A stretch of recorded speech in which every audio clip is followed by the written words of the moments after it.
Es piekrītu tam, ka nosacīti ir pazīmes tam, ka ir notikusi stabilizācija, taču cilvēku, jāsaka, stāvoklis pasliktinās, jo tiešām to rāda nodarbinātības dati, un tie katru mēnesi, jāsaka, ir diezgan satriecoši, tiešām par apmēram 20,000 cilvēku pieaug bezdarbs Latvijā ik mēnesi, un tas liecina to, ka varbūt, ja ir kādas, teiksim, makroekonomiskas vai fiskālas analīzes dati, kas liecina par stabilizāciju vai starptautiskie vērtējumi un kredītreitingi, tad tomēr mēs redzam, ka šie ir varbūt vienpusēji, kas balstītas kaut kādas starptautiskā valūtas programmas izpildes, teiksim, rādītāji, tad varbūt vienpusīgi.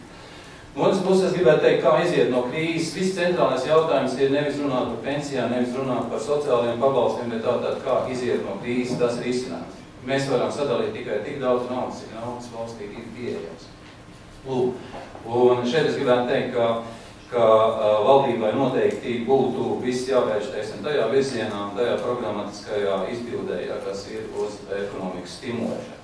Lielākā kļūda, kas līdz šim ir bijusi tā, kad Latvijā ir valdījusi valsts bezdarbība, un šeit es negribētu runāt par kaut kādām, kā te tika minēts, par kaut kādu jaunu politisku elitu, kur atnāks un to izdarīs. Es domāju, ka var izdarīt pieredzējuši cilvēki, bet tie, kas sola jauno elitu, faktiski bija 10 gadus atbildīgi par ekonomisko krīzi Latvijā un nodarbojās ar bezdarbību. Ko nozīmē darbība? Tāda valstī ir savu lomu, regulējoša loma, noteikta, kas ne tikai ir nodokļu harmonizācija, bet kas ir valsts līdzdalība, sākot no idejas, no izglītības, no zināšanu par, pieņemsim, ja mēs gribam būt augstu pievienot vērtību valsts, pārnešanu uz konkurētspējīgu produktu, līdz mārketingam, līdz pārdošanai, valsts līdzdalībai jābūt. Diemžēl, mēs skatāmies, Latvijas valsts līdz šim šajā procesā ir bijusi neiesaistīta vai ļoti pavērši iesaistīta, detalizēta.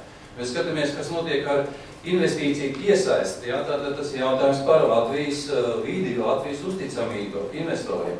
Kāpēc investori šeit nenāk un neinvestē?